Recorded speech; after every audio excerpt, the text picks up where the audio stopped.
नमस्ते प्यारे विद्यार्थियों, मैं पल्लवी कलिता आप सभी का हार्दिक स्वागत करती हूँ ई कक्षा में। ছাত্ৰ ছাত্ৰীসকল, আমি ইতিমধ্যে মৃত্তিকা কবিতাটো পঢ়িলো। আশা কৰো তোমালোকে কবিতাটো ভালদৰে বুজি পাইছা।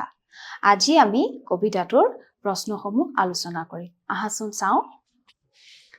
1 नंबर सा बोध एवं विचार। 1 नंबर निम्नलिखित प्रश्नों के उत्तर एक या दो वाक्य में दो। এটা বা দুটা বাক্যত प्रश्नসমূহৰ उत्तर দিব দিছে। रौंदे और जोते जाने पर भी मिट्टी किस रूप में बदल जाती है? কি ৰূপলৈ পৰিৱৰ্তিত হয়? চাওঁ আহাচোন। रौंदे और जोते जाने पर मिट्टी धन धान्य बनकर मातृरूपा हो जाती है। धन धान्य बनकर मातृरूपा हो जाती है।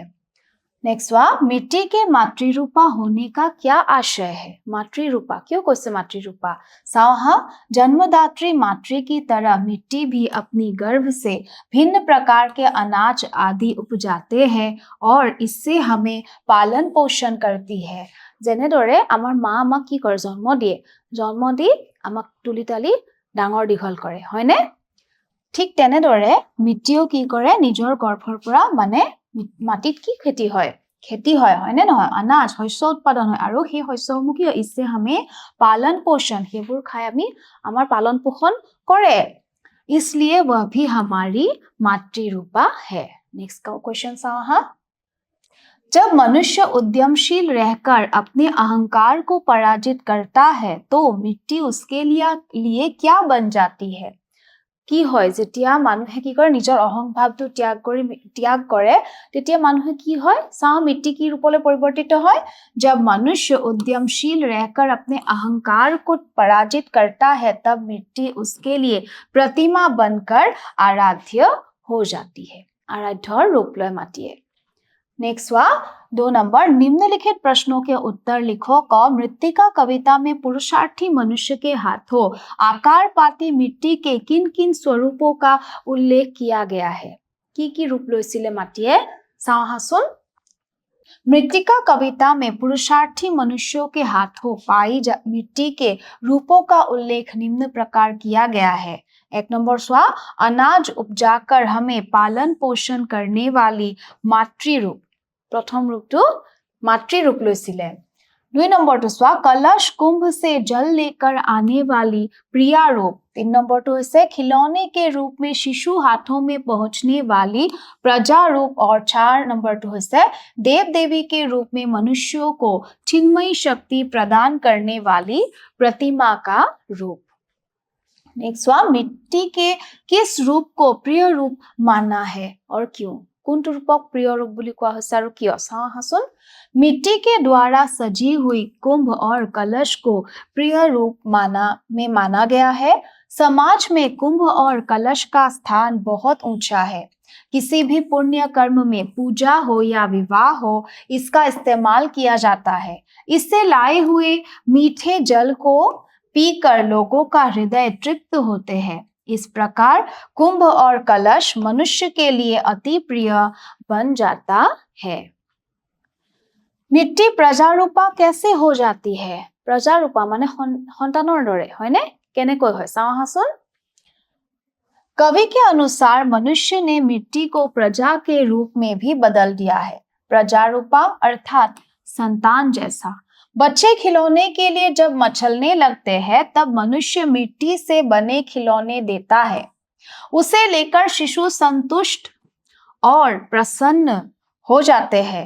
नए नए खिलौने जब शिशु हाथों में पहुंचता है तब वह उस खिलौने का संतान जैसा ख्याल रखते हैं। घटुस्वा, पुरुषार्थ को सबसे बड़ा देवत्व क्यों कहा गया है? क्यों কৈছে পুৰুষাৰ্থটোক সকলোতকৈ ডাঙৰ দেৱত্ব বুলি? स्वा, मनुष्य जीवन की सफलता पुरुषार्थ पर निर्भर है। पुरुषार्थहीन जीवन में किसी भी प्रकार का विकास नहीं होता। मनुष्य पुरुषार्थ के बल पर भी अनेक ज्ञान अभिज्ञता के जरिए नए नए आविष्कार करते आए हैं। प्राचीन वरवर अंधकार जगत से आज के वैज्ञानिक सभ्यता संस्कृति तक जितनी विकास हुई है इसके अंतराल में पुरुषार्थ ने ही काम किया है। पशुत्व से देवत्व तक की इस लंबी संग्राम में पुरुषार्थ के बिना मनुष्य को सहारा देने वाला कोई नहीं है। इसलिए कवि ने पुरुषार्थ को सबसे बड़ा देवत्व कहा है। मिट्टी और मनुष्य में तुम किसकी भूमिका को अधिक महत्वपूर्ण मानती हो और क्यों? मिट्टी और मानुहर भितरत तुमी कार भूमिका अत्यंत गुरुत्वपूर्ण बा अधिक गुरुत्वपूर्ण बुली भाबा और क्यों? मिट्टी और मनुष्य में मैं मनुष्य की भूमिका को ही अधिक महत्वपूर्ण मानती हूँ। मानुहर भूमिका बेसी गुरुत्वपूर्ण, क्योंकि मनुष्य का पुरुषार्थ ही मिट्टी को नई नई पहचान और स्वरूप देता है। अगर मनुष्य अपनी कल्पनाशील सर्जनता एवं कारीगरी से उसे कुछ नया स्वरूप न दे तो मिट्टी सोई रह जाती। मिट्टी का अपने आंचल में धान उगाना, कलश का रूप या फिर खिलौने का रूप धारण करना, यह सब उसके लिए अपने आप करना संभव नहीं होता है। इरे माटिए निजे निजे आकार लब नुवारे, मानुहे आकार दिब लगिब। यह मनुष्य ही है जो उसे विविध रूप रंग प्रदान करता है। सप्रसंग व्याख्या करो। पर जब भी तुम अपने पुरुषार्थ पराजित स्वत्व से मुझे पुकारते हो, तब मैं अपने ग्राम्य देवत्व के साथ चिन्मयी शक्ति हो जाती हूँ। व्याख्या करबो दिसे साहा संदर्भ। यह पंक्तियां हमारी पाठ्य पुस्तक आलोक भाग 2 के अंतर्गत नए कविता के कवि नरेश मेहता विरचित मृत्तिका शीर्षक कविता से ली गई है। प्रसंग, इसमें कवि ने मनुष्य के पुरुषार्थ और मिट्टी के संबंधों पर प्रकाश डाला है। व्याख्या, कवि के अनुसार पुरुषार्थ के बदलते रूपों के अनुसार मिट्टी के रूप भी बदल जाती है। पुरुषार्थ द्वारा मनुष्य अपने अहंकार को पराजित कर मिट्टी को दैवी शक्ति में बदल देता है। मनुष्य अपने चिन्मयी शक्ति को मिट्टी की प्रतिमा के जरिए अंकित किया है। पशुत्व से देवत्व तक की इस लंबी संग्राम में पुरुषार्थ ही मनुष्य को विकास की ओर ले जाते हैं। पुरुषार्थ से बड़ा देवत्व और कोई नहीं है। नेक्स्ट यह सबसे बड़ा देवत्व है कि तुम पुरुषार्थ करते मनुष्य हो और मैं स्वरूप पाती मृत्तिका। संदर्भ, यह पंक्तियां हमारी पाठ्य पुस्तक आलोक भाग 2 के अंतर्गत कवि नरेश मेहता विरचित नई कविता मृत्तिका से ली गई है। प्रसंग, इसमें कवि ने मानव और उनकी अस्तित्व पर अपनी अभिव्यक्ति प्रकट किया है। व्याख्या, कवि के अनुसार इस संसार में पुरुषार्थ ही सबसे बड़ा देवत्व है। मनुष्य अपने परिश्रम द्वारा इस धरा को स्वर्ग बना सकता है। परिश्रমৰ দ্বাৰা কি হয় এই পৃথিৱীখনকে স্বৰ্গলৈ परिवर्तित करिब पारे, स्वर्ग बनाब पारे। मनुष्य जीवन की सफलता और सार्थकता पुरुषार्थ पर निर्भर है। अपने पुरुषार्थ के बल पर ही मनुष्य अपने को देवत्व में बदल सकता है। उसी प्रकार मनुष्य के हाथों में ही मिट्टी भी दैव शक्ति में ढल जाती है। पुरुषार्थ के बिना मिट्टी ही रहती है, दैवी शक्ति के रूप में बदल नहीं सकती। भाषा एवं व्याकरण बार बातचीत करते समय हम शब्दों या वाक्यों का एक ही गति से उच्चारण नहीं करते। यात की কৈছে যে যেতিয়া আমি কথা বতৰা পাতো মানে বাতচীত কথা বতৰা হয় আমাৰ মাজত মানুহৰ মাজত কি হয় তেতিয়া আমি শব্দ বা বাক্যকো এটা গতিতে আমি উচ্চাৰণ নকৰো। আমি কি হয় যেতিয়া কথা কলে আমি য'ত দৰকাৰ তত আমি ৰওঁ অলপ দেৰি, কৰবাত অলপ বেছি দেৰি লৈ ৰওঁ, হয়নে? একেৰাহে যদি আমি কথা কৈ থাকো তেতিয়া বাক্যটোৰ বুজি নাপাব, হয়নে নহয়? সেইকাৰণে কৈছে যে बातचीत करते समय हम शब्दों या वाक्यों का एक ही गति से उच्चारण नहीं करते। कभी हम अपनी बात पर बल देने के लिए और कभी हम अपने आशय को स्पष्ट करने के लिए बीच बीच में रुकते हैं।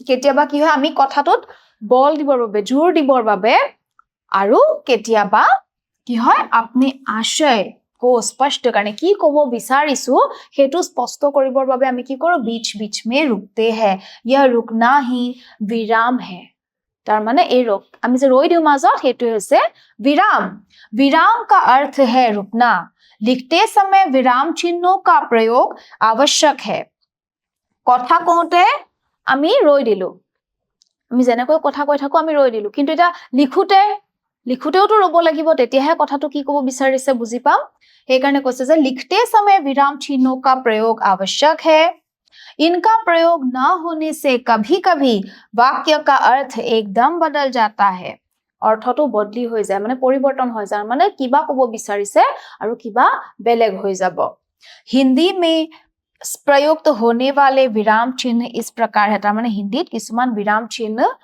व्यवहार কৰা হয় হেবোৰ কি চাও হাসুন पूर्ण विराम तार माने फुल स्टॉप আমি যে হেডাল হৈছে पूर्ण विराम माने दाढीडाल হয়নে अल्प विराम कॉमा अर्ध विराम सेमीकोलन एटू प्रश्नसूचक क्वेश्चन मार्क विस्मयादि सूचक কি হ'ব mark of excellence mark of exclamation एटू হ'ব হয়নে विस्मय कोष्ठक ब्रैकेट्स एटू হৈছে ब्रैकेट আমি ब्रैकेट দিও ন কথাৰ মাজত বা লিখাৰ মাজত উদাহৰণ চিহ্ন সোৱা কোটেশন মাৰ্ক এটু निर्देशन चिन्ह হৈছে डैश ए डैश डाल योजक माने हाइफेन ए डाल हाइफेन विवरण चिन्ह माने साइन ऑफ फॉलोइंग ए डाल হৈছে विवरण चिन्ह उपविराम माने হৈছে कॉलन लाघव चिन्ह माने হৈছে एब्रिविएशन अर्थात एटू लाघव चिन्ह इन चिन्हों का प्रयोग देखे पूर्ण विराम को व्यवहार हो वाक्य के अंत में प्रायः पूर्ण विराम लगाया जाता है माने वाक्य एटा जे पूर्ण माने कि संपूर्ण विराम माने विरति संपूर्ण भावे रलु कत ललो जत वाक्यটো যেতিয়া শেষ হয় प्रायः पूर्ण विराम लगाया जाता है जैसे मैं खाना खा चुका हूं শেষ वाक्यটো গতিকে আমি তো কি লগালো पूर्ण विराम अल्प विराम অলপ तार माने स्वा वाक्य में जहां कहीं भी शब्द या वाक्यांश का उच्चारण अलग-अलग करने की आवश्यकता हो वहां अल्प विराम लगाते हैं जैसे राम लक्ष्मण और सीता वन को गए কি কৈছে যে যেতিয়া শব্দ বা বাক্যাংশৰ মাজৰ উচ্চাৰণৰ মানে अलग-अलग দেখুৱাব লাগে তেতিয়াতে স্ৱা राम लक्ष्मण सीता আমি যে একেলগে কওঁ বেয়া শুনিব কি হ'ব এটা কি হ'ব राम অলপ ৰলু राমৰ পৰা লক্ষ্মণ কি হল अलग কৰি দেখালে राम कॉमा लक्ष्मण और सीता वन को गए नेक्स्ट हुआ अर्धविराम वाक्य में जहां पूर्ण विराम से कम किंतु अल्प विराम से अधिक का प्रयोग होता है जैसे कोड है जो माने पूर्ण विराम ना लगे किंतु अल्प विराम माने कमात को अलप बेसी देरी आमी रब लागे तेते की हो जाय तार प्रयोग है कि अर्धविराम जे सेमीकोलन है ना जैसे अवसर का लाभ उठाओ सफलता तुम्हारे चरण चूमेगी नेक्स्ट प्रश्न सूचक माने क्वेश्चन मार्क है ना जिस वाक्य में कोई प्रश्न पूछा गया हो उसके अंत में यह चिन्ह लगाया जाता है जैसे आप कहां से आ रहे हैं क्वेश्चन मार्क माने प्रश्न सुधिले विस्मयादि सूचक इस चिन्ह का प्रयोग विस्मयादि बोधक पदों या वाक्यों में तथा संबोधन के साथ किया जाता है एटू वाक्यर माने विस्मयादि बोधकर चिन्ह कोड व्यवहार হয় সোয়া विस्मयादि बोधक पद माने विस्मय হ'ব লাগিব হয়নে वाक्य तथा संबोधনৰ ক্ষেত্ৰত व्यवहार হয় जैसे आहा कितना सुंदर फूल है হয়নে कोष्ठक माने ब्रैकेट्स सामान्य कोष्ठक में वह शब्द या वाक्य रखा जाता है तो जो हो लगे दे कोष्ठक स्वा सामान्य कोष्ठक में वह शब्द या वाक्य रखा जाता है जो मुख्य कथन से संबद्ध होते हुए भी उसका अंग नहीं होता तार माने কি বুজাইছে যে সামান্য মানে কোষ্ঠকৰ ভিতৰত কেনেকুৱা কথা থাকিব লাগে স্वा হেবিলাক শব্দ বা বাক্য ৰাখে যিবিলাকৰ মুখ্য কথনৰ লগত সম্বন্ধ আছে কিন্তু অংগ নহয় নহলেও হয় সম্বন্ধ আছে তো দিব পাৰি जैसे उदाहरण के लिए भवन निर्माण की सामग्री ब्रैकेटत की दिसे चोआ ईट लोहा सीमेंट रोड़ी बहुत महंगी हो गई है भवन निर्माणৰ সামগ্ৰীত এইবোৰ কি হৈছে হুমাই আছে হয় না নহয় মুখ্য কথাৰ লগত সম্বন্ধ আছে কিন্তু অংগ নহয় সেইকাৰণে একেলগে কৈ দিছে যে भवन निर्माण की सामग्री बहुत महंगी हो गई है এনেকে কলে হৈ যাব কিন্তু কি ব্ৰকেটত কি লিখিছে যে কি সামগ্ৰী আছে ইট লোহা সিমেন্ট হয়নে नेक्स्ट हुआ उदाहरण चिन्ह किसी व्यक्ति के कथन अथवा विचार या किसी ग्रंथ की पंक्ति को यथावत उद्धृत करने के लिए इस चिन्ह का प्रयोग किया जाता है कोनটো चिन्ह प्रयोग करे उदाहरण चिन्ह এই দুটা কেতিয়া ব্যৱহাৰ কৰে সোৱা কোনো ব্যক্তিৰ কথন কথা বা বিচাৰ তথা কিছুমান কিতাপৰ পৰা পংক্তি তাৰমানে কিতাপৰ লাইন ডাইৰেক্ট উঠাব লাগে বা কিছুমান মানুহে জেনেদৰে কৈছে তেনেদৰে ব্যৱহাৰ কৰিব লাগিব তেনেদৰে উঠাব যেতিয়া লাগে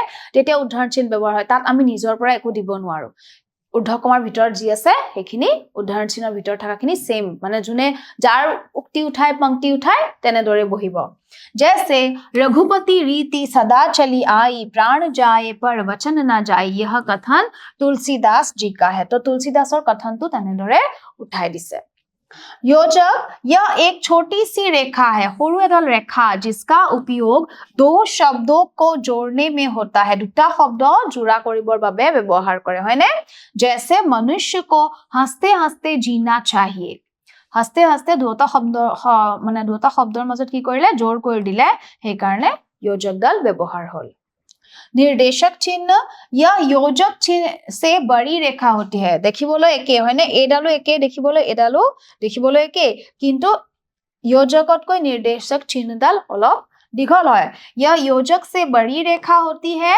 इस चिन्ह का प्रयोग आगे आने वाले शब्द वाक्यांश अथवा वाक्य के लिए होती है जैसे आदर्श विद्यार्थी में निम्नलिखित गुण होने चाहिए तार माने কি আছে বাক্যটো কি দিছে আদৰ্শ বিদ্যাৰ্থীসকলৰ ক্ষেত্ৰত তলত নিম্নলিখিত মানে তলত উল্লেখিত গুণসমূহ থাকে গুণ বহুত আছে সেই কাৰণে এডাল চলো দীঘলকৈ দিছে नेक्स्ट हुआ विवरण चिन्ह इसका प्रयोग भी निर्देशक चिन्ह की तरह आगे आने वाले शब्द वाक्यांश अथवा वाक्य के लिए होता है जैसे घटना का पूर्ण विवरण इस प्रकार है एदाल होल की चिन्ह विवरण चिन्ह उपविराम इसका प्रयोग भी विवरण चिन्ह एकेटा प्राय एके इसका प्रयोग भी विवरण चिन्ह की तरह होता है जैसे संज्ञा के भेदों का विवरण इस प्रकार है ने लाघव चिन्ह लाघव शब्दটোৰ अर्थ কি लाघव কৰা মানে कम करा है ने शब्दों को संक्षिप्त रूप में लिखने के लिए इस चिन्ह का प्रयोग होता है जैसे डॉक्टर আমি কি লিখো এই ডাল দিলো হয় ने प्रोफेसर लिखुते एटु कृपया पृष्ठ उलटिए तार माने আমি যে ইংলিশত লিখো PTO প্লিজ টার্ন ওভার তার মানে कृपया पृष्ठ পেজটো লুটিয়াই চাওক হেতু আমি ইমান দীঘলকৈ যদি প্ৰত্যেক পেজত লিখি থাকো আমাৰ কিমান সময় যাব সেইবাবে লাঘৱ সৰু কৰি এনেদৰে লিখি দিছে হয়নে এতিয়া স্বা নিম্নলিখিত वाक्यों में उपयुक्त विराम चिन्ह लगाओ ইমানখিনি যে আমি विराम चिन्ह পঢ়িলো এতিয়া আমি ব্যৱহাৰ কৰিব লাগে महाभारत एक महान ग्रंथ है কি হ'ব महाभारत एक महान ग्रंथ है আমি ৰৈ দিলো হয়নে तो কি হ'ব महाभारत एक महान ग्रंथ है হয়নে এটা रोय दिलु पूर्ण विराम होल नेक्स्ट हुआ युधिष्ठिर भीम अर्जुन नकुल और सहदेव 5 भाई थे কি হব পারে युधिष्ठिर भीम अर्जुन हां स्वा কি হব युधिष्ठिर कमा भीम कमा अर्जुन कमा नकुल और सहदेव 5 भाई थे এখিনতে আমি রই দিলু একেবারে আৰু তাত কি হৈছে অল্প বিৰাম দুটাৰ মাজত আমি পাৰ্থক্যটো দেখাল মানে অলপ দুটা ভিন্ন দেখাব লগা হল হয় না युधिष्ठिर भीम अर्जुन और नकुल और सहदेव 5 भाई थे नेक्स्ट हुआ भारत में कुल कितने प्रदेश है কি সুধিছো प्रश्न সুধিছো কি হ'ব क्वेश्चन मार्क भारत में कुल कितने प्रदेश है नेक्स्ट हुआ रामधारी सिंह दिनकर राष्ट्रकवि थे আমি पूर्ण विराम লৈছো হয় নে তাত আমি আৰু একো কোৱেশ্চন সোধা নাই গতিকে কি হ'ব पूर्ण विराम नेक्स्ट वा कर्ण ने कहा मित्रता सुखद छाया है